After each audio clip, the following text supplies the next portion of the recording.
àmàjáwó bẹ́rẹ̀ bá kọ́ra kó bá mu àmàkọ́ta sí ẹ̀wọ̀n yẹn máa gbọ́ ẹ̀ máa wẹ̀yìn mọ́ rárá.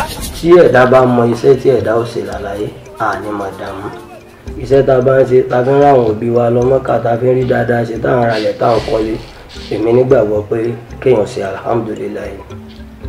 Orúkọ tèmi ni Alhaji Mukaila Ọmọtọ́sùn Àyìnlá aka Sẹ́ńwẹ́lẹ́ Àyìnlá ọmọ Ayérónfẹ́. Mo lọ ilé ẹ̀kọ́ tá ń pè ní primary school ní Adéta primary school. Mo dẹ̀ lọ sí Ansaru Islam secondary school Ògidì. Láti bẹ̀ a ṣe àwọn nǹkan kan lè rí atúnkúrò ń bẹ̀ a lọ sí Baraka community secondary school. Àti bẹ̀ làgbà wọ college of education tìlú Ìlọrin. Ohun tó gbé mi dé ìdí iṣẹ́ Sẹ́ńwẹ́lẹ́, mo láwọn ọ̀gá kan tó máa ń fi ohun yìí ta ọjà, wọ́n máa fi ń kiri ọjà káàkiri. So ọ̀gá yẹn ló pè mí pé kémi náà máa wá ta ọjà yẹn àti ibi tá a ti ń forin yẹn sí ẹ̀fẹ̀ káàkiri tá a fi ń tajà lọ́lọ́run ti sọ mí di ẹni táyé ń gbọ́. Bàbá o èbó ni òjá máa délé kọ̀ọ̀tàn lọ́mọge bàbá tí rówó ló ń rán bàbá onírin mọ́ wo gbogbo wá sì fèrí méjèèjì fúnra wọn. Àwọn ọkùnrin àwọ̀ wà mọ̀ rànjú ànímọ̀ pẹ́kọ̀ tó ti rọ̀nà gbogbo yé. Ìtumọ̀ Sẹ́ńwẹ́lẹ́ orin yẹn jẹ́ orin pàtàkì nínú ìlú Kwara bí tí wọ́n fi ń ṣe gbogbo occasion oríṣiríṣi bóyá a fẹ́ sílé a fẹ́ ṣèyàwó bọ̀ orin oríṣiríṣi ló wà ní Kwara bíi bàálù fújì pàkẹ́ńkẹ́ bọ̀ Sẹ́ńwẹ́lẹ́ jẹ́ orin tó dá dúró tó rẹ̀ kó máa ń wu àwọn èèyàn gbọ́ ní ìgbà gbogbo torí pé ó máa ń fún wọn ní tuntun yàtọ̀ sí pé ká máa kọ olden days owó Sẹ́ńwẹ́lẹ́ tẹ́ bá ń kọ bíi mi ní lè sọ pé orin àṣà bọ̀ àwọn èèyàn máa ń pè ní orin àṣà ó dùn gan kò síbi tẹ́ ti máa gbọ́ Sẹ́ńwẹ́lẹ́ tẹ́ ẹ̀ ní mọ̀ kó dá yàtọ̀ sí gbogbo orin tó kù. Ìwọ pé kí ni kọ̀ǹpútẹ́ẹ̀dì rẹ bá dé àkọ́kọ́ oníṣàṣọ ọjọ́jú ẹ̀kejì o tún pírìtì gidi gan ẹlẹ́kẹ̀ẹ́ta lè bọ́ sọ́lọ̀ òkúpa ẹ̀kẹrin okó gáìdì síwájú àpótí tó ń bẹ lọ́wọ́ ẹ̀yìn o. Òótọ́ ni iṣẹ́ obìnrin ní Sẹ́ńwẹ́lẹ́ kò rọrùn láti kọ́ kò dẹ̀ rọrùn láti pé kó yéèyàn bọ̀ ìgbàgbọ́ tèmi ni pé iṣẹ́ tọ́lọ́run bá fẹ́ fi sọ̀yàn di ògo àbí tó fẹ́ fi sọ̀yàn di nǹkan kò dìgbà téèyàn bá kọ́ lọ́dọ̀ ẹnìkan kan kó tó di pé èèyàn láì bí ààrẹ ibi tí mo ti ń tajà ni mo ti gé ní opportunity àti máa kọ́. Nǹkan tí ò jẹ́ kí n lu ìlú sórin ibi tí mo ti bẹ̀rẹ̀ a máa fi kíní alágolo báyìí la máa fi ń ta ọjà èmi àti kíní ìyá ti gbọ́ àwọn ara wa kọjá kí n lùlù mọ́sọ̀ tí mo bá tún ní mo fẹ́ gbé ìlú gbogbo olórin olóríṣiríṣi ló ti lo ìlú ókè jẹ́ kí n modernize tèmi o kó lè jẹ́ nǹkan tá yóò tún máa béèrè fún. ìwọ̀n bí pé ta ni ó tún tẹ̀sí o ó ní mọ̀ wò lè pàṣẹ náà ní ó ṣe lè jẹ́ pàṣẹ náà ọ̀sẹ̀ fún. ìníjà tá a máa ń kojú ní ká lọ ṣiṣẹ́ ládùúgbò kan àbí ká lọ sáwọn eré kan káwọn ọmọ àdúgbò yẹn yàn tẹ́ ẹ̀ bá fún wa níye báyìí ẹ̀ ní kúrò nínú ìlú wa yóò tẹ́ ẹ̀ bá fún wa níye báyìí ẹ̀ ní kúrò níbi báyìí táwa náà dẹ̀ gbogbo nǹkan tá a pa nǹkan tó ń dì máa dì fún ìlú wọn bí ká máa fọ́ gíláàsì mọ́tò ká máa bà nǹkan jẹ́ lára wa tó àwọn ìpèníjà tá a máa ń kojú lẹ́lẹ́. ìmọ̀ràn mi fáwọn òbí tí wọn kì í fẹ́ káwọn ọmọ wọn kọ orin tí ẹ̀dá bá mọ iṣẹ́ tí ẹ̀dá ò ṣe lálàyé àní máa dààmú. mo lè ní example bíi méjì kan látara àwọn tí wọ́n jẹ́ bíi aṣíwájú wa ní industry like Fẹ́mi Adébáyọ̀ lọ́ọ̀yà lórí ìdìní school kò fi lọ́ọ̀yà yẹn jẹun tíátà ló ń ṣe tó fi méke. ìmọ̀ràn mi fáwọn òbí ni pé gbogbo iṣẹ́ tó máa wá bá ti fẹ́ ṣe ká fi àdúrà tì lẹ́yìn irú èmi náà ń sìn ọ̀tọ̀ ni tí mo bá lè kó wọ́n fà mí lágídí pé kí wọ́n á ta ọjà yẹn ni from there kò wu bàbá mi ń bẹ̀rẹ̀ kò wu màmá mi ń bẹ̀rẹ̀ bọ̀ wọ́n padà gbá kámú pé á padà bọ́nà ọmọ yìí ni alihamudulilayi lẹ́ni àwọn méjì náà dúpẹ́ fọ́nà ọba iṣẹ́ tá a bá ń ṣe ta fi ń ráwọn òbí wa lọ Mọ́kà ta fi ń rí dáadáa ṣe táwọn ará ilẹ̀ táwọn kọ́lé èmi nígbàgbọ́ pé kéèyàn ṣe alihamudulilayi ẹ̀yin òbí gbogbo iṣẹ́ tọ́mọ yín bá fẹ́ ṣe ẹ fàdúrà tì wọ́n lẹ́yìn. nǹkan bá jẹ́ tẹ̀nitẹ̀ni náà ni tọ́ba tí ń gbọ́n palẹ̀ gbòòrùn sáfẹ́fẹ́ káàkiri.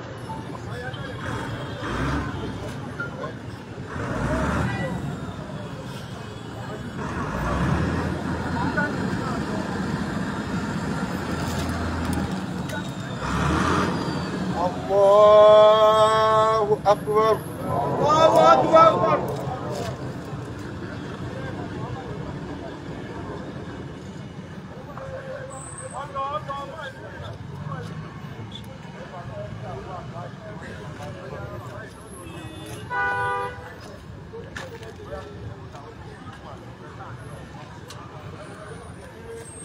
الله أكبر الله أكبر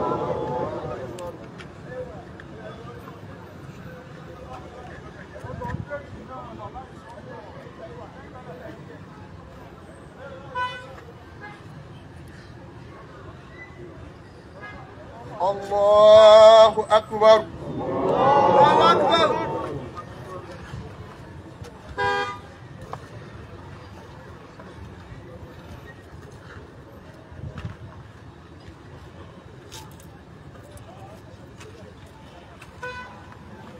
السلام عليكم ورحمة الله. السلام عليكم. BBC Yorùbá lẹ́wọ̀n lọ́wọ́ níbi ètò ìsìnkú gbajúgbajà olórin adẹ́rìn pòṣónú ní Mukala Sẹ́wẹ́lẹ́ èyí tí ó kú lánàá nílùú Ìlọrin títẹ́ mùsùlùmí tí ó wà ní ìlú Ìlọrin ibẹ̀ náà ni ètò ìsìnkú Mukala Sẹ́wẹ́lẹ́ ló ti ń lọ lọ́wọ́.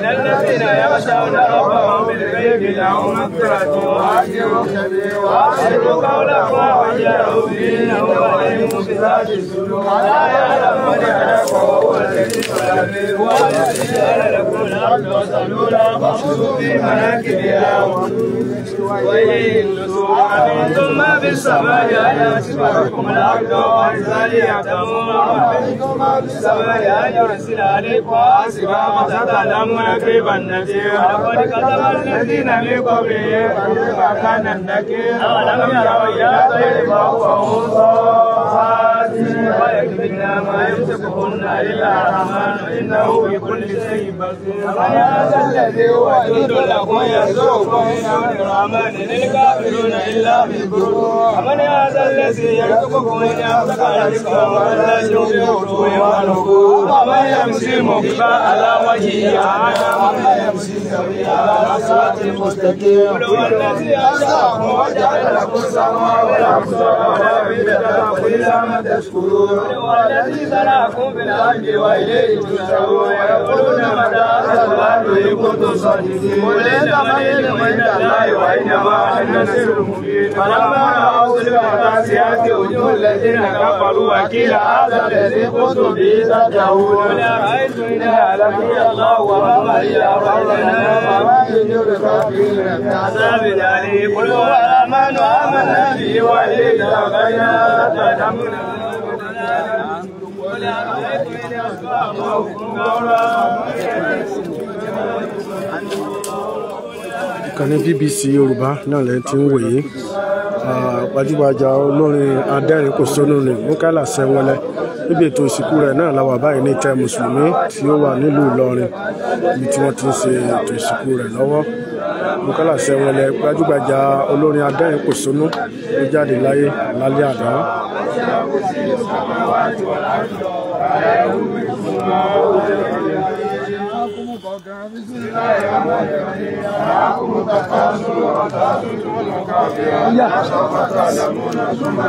ẹ máa ṣètò náà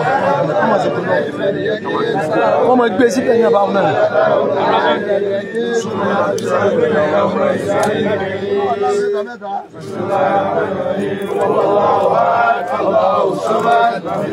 méjì péré náà ní kọ́mọ́ jù.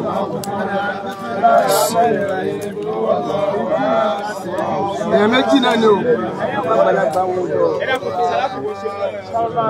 sẹ́rí àyè tá a wà yìí kò yẹ kí a máa ṣàròyé kankan nítorí gbogbo àwọn gbogbo alamọ tó gbogbo abíbà yìí bàbá pera sákèésí ẹ jẹ́ pera sákèésí pẹ̀lú tí ń bẹ lára kálukú wa ẹni tó lọ yìí àrò kúrò àbáta ń fi kìdà ọ̀yà bọ̀ sí bíbá bẹ́ẹ̀ dákun ẹni tí ó bàbá wa gbé pẹ̀lẹ́pẹ̀lẹ́ torí Ọlọ́run ẹni tí ó bàbá wa gbé àlàdé dà. àlàdé olóògbé ẹgbẹ́ ẹdúró ẹkọ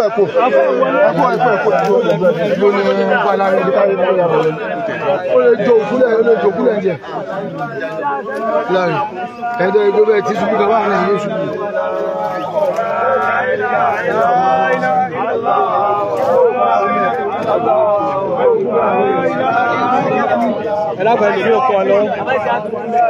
Rárá ẹgbẹ́sẹ̀ kan sókè ní ẹ dúró báyìí táyé kò bẹ̀ afáyó gbẹ́sẹ̀ kan sókè ní mo ṣe kí n lẹ bàbá ṣe fi ṣe kí n kọ́ lọ́ta kò ní ìdí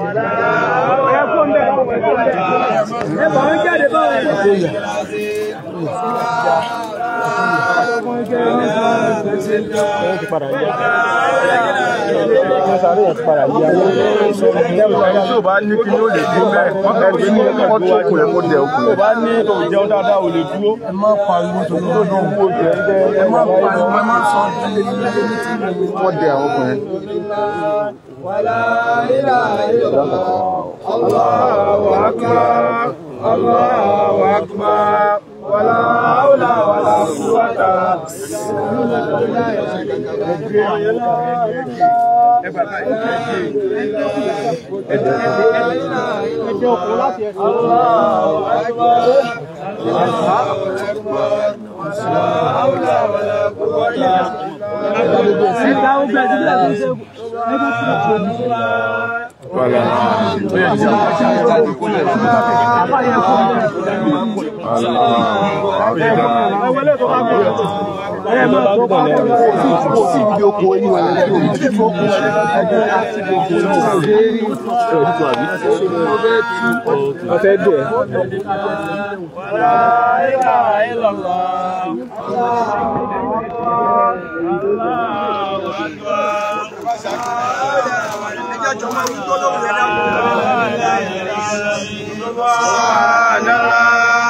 Alhamdulillah, wala ilaha illallah, Allahu akbar, Allahu akbar, wala hawla wala quwwata illa billahi aliyyil azim.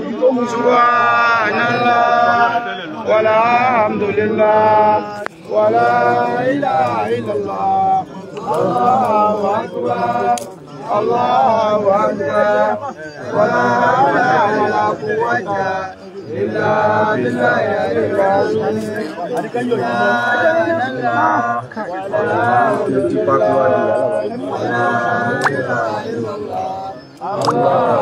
akbar, Allahu akbar, wala hawla wala quwwata illa billahi aliyyil azim. Subhanallah. Alhamdulillah, la ilaha illallah, Allahu akbar, Allahu akbar, wala hawla wala quwwata illa billahi aliyyil azim.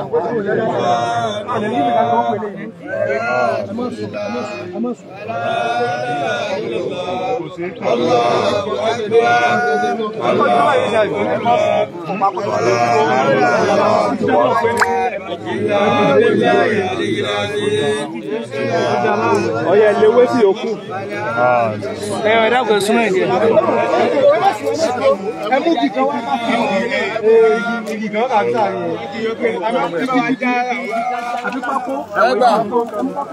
Ẹgbà. Àfà. Alhamdulillah. Wala ilaha illallah.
Ìkànnì BBC Yorùbá náà ni ẹ sì ń wò lọ́wọ́.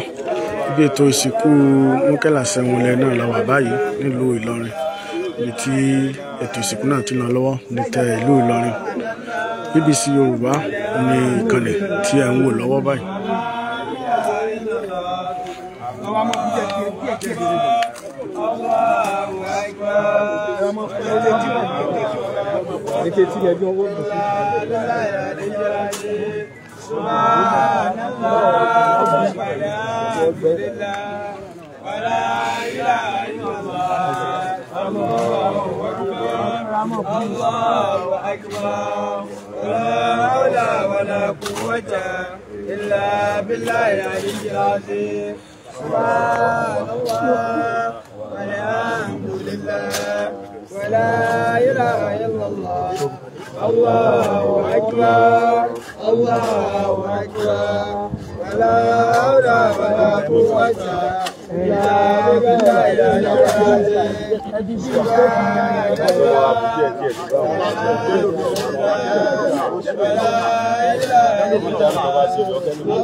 اللهم صل على سيدنا محمد وعلى آله وأصحابه وسلم. آمين آمين آمين آمين يا الله. ìjó wa ní àyè ọkàn gbogbo wa ọdọ ọgbẹ́ lọ́jà sí wípé Ọlọ́run bá fún yàn ní làákàyè dáadáa tó sì ní òye dáadáa yóò mọ̀ yí pé ìlú ta dúró yìí kìí ṣe ètò ikọ́ gbádùn wá ọba ẹkún wá ó sì bá bànújẹ́ wá ó sì bá àdáwò ńláńlá wá Ọlọ́run ò àkókò àbánẹ́bí màmá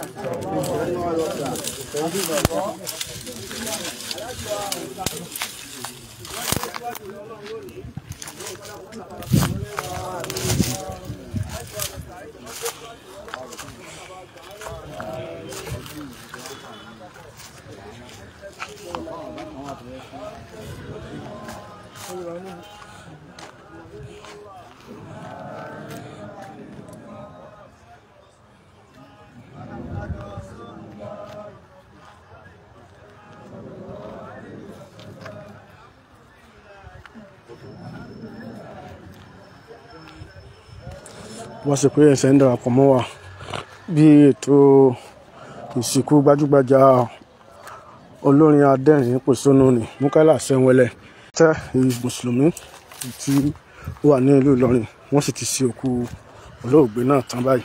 My name is Aki Anabi. I'm a video director and TV producer of Akomolowe on African Magic. Keep watching Drive TV. olólùfẹ́ Drive TV àti gbogbo ẹ̀yin tí Fẹ́mi Sola ẹ máa wo Drive TV.